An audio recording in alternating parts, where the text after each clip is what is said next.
In this episode, as the Eastern Roman Empire was surrounded by internal revolts and external threats, we will meet a commander who changed the course of history through quiet determination and military genius, Belisarius. As the most trusted military leader of Emperor Justinian I, Belisarius did not merely achieve victories. He turned the emperor's ambitious vision of reclaiming lost Roman territories into reality. Born into a modest Thracian family, he joined the army at a young age and quickly distinguished himself through discipline, strategic intuition, and a deep sense of responsibility toward his soldiers.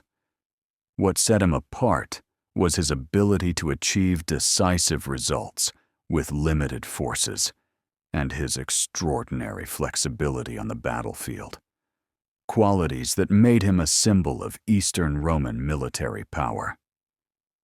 Belisarius won his first victory as a commander in 530, at the Battle of Dara against the Sasanian Persian Empire, where his military genius became clearly visible. Facing a numerically superior Persian army, he skillfully organized defensive lines.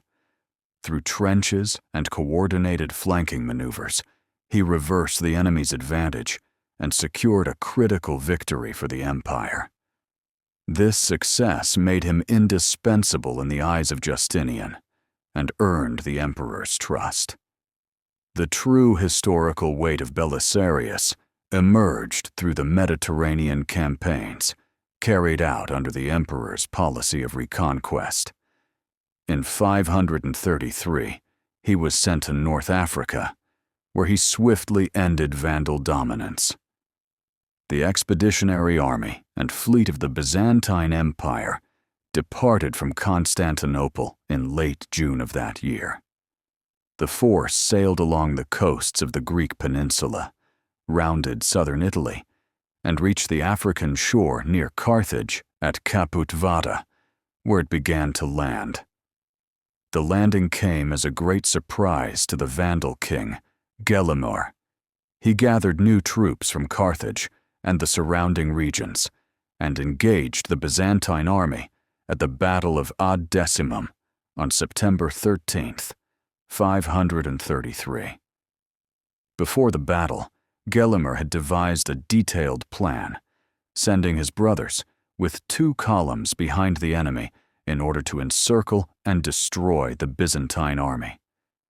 But the powerful Byzantine unit, composed of hewn mercenaries, defeated these 2 columns in succession, preventing the plan from being carried out. Gelimer and the Vandal army fled, leaving Carthage to the Byzantines. The nearly bloodless capture of the city, followed by the decisive victory at Tricamarum, symbolized the Eastern Roman Empire's return to the Western Mediterranean. Throughout the campaign, Belisarius enforced strict discipline toward civilians, gained the support of the local population, and prevented looting, ensuring political stability. After the victory in Africa, attention turned to Italy, the heart of the old Roman world. In late 535, with an army of approximately 7,000 to 8,000 men, Belisarius landed in Sicily, a strategic base for operations on the Italian mainland. Although the island was under Ostrogothic control, its largely Greek-speaking population was sympathetic to Roman rule. Belisarius skillfully exploited this situation.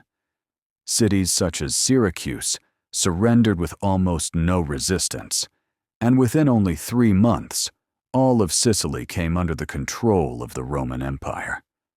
This rapid and largely bloodless success provided a strong base for the Italian campaign and revealed the unexpected fragility of the Ostrogothic kingdom.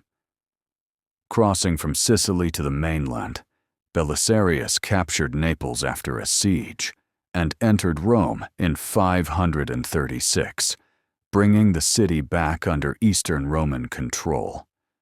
But this victory marked the beginning of a long and exhausting struggle. The Goths soon placed Rome under a siege that lasted for months. Despite limited resources, Belisarius organized the defense with extraordinary skill and managed to hold the city. This defense is considered one of the clearest examples of his military genius. He was also a master of diplomacy.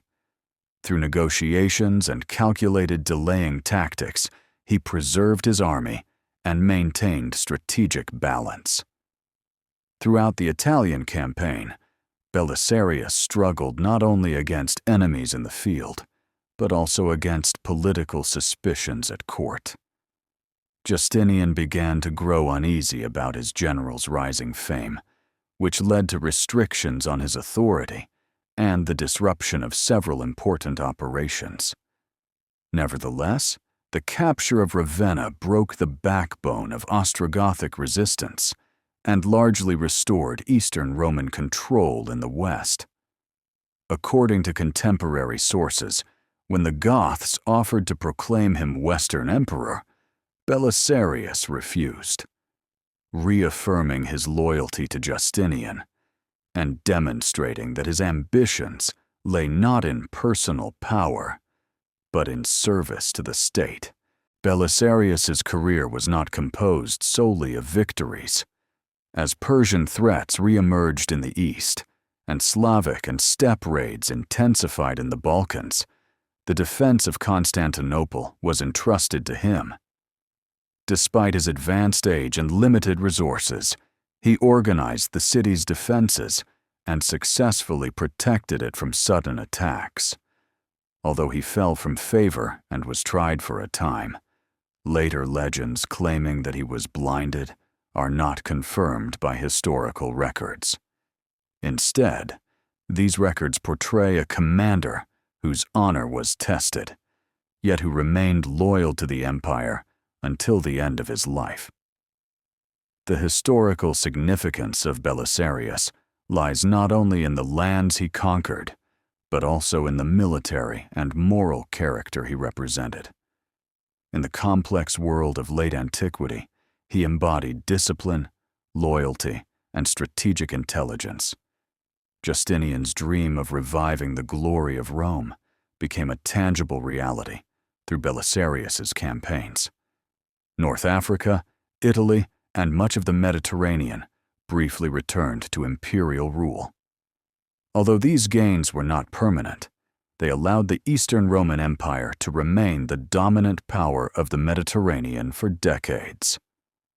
Today, Belisarius is remembered as one of the most striking examples of commanders who, while remaining in the shadow of emperors, shaped the fate of empires. He never crossed the line between victory and arrogance, never pursued personal power, and preserved his loyalty under all circumstances. His story reminds us that those who shape history are not always the ones who wear the crown, but those who achieve success through the right decisions at critical moments. With both his sword and his character, Belisarius determined the fate of an empire and secured his place in history as a lasting symbol of military genius and loyalty to the state.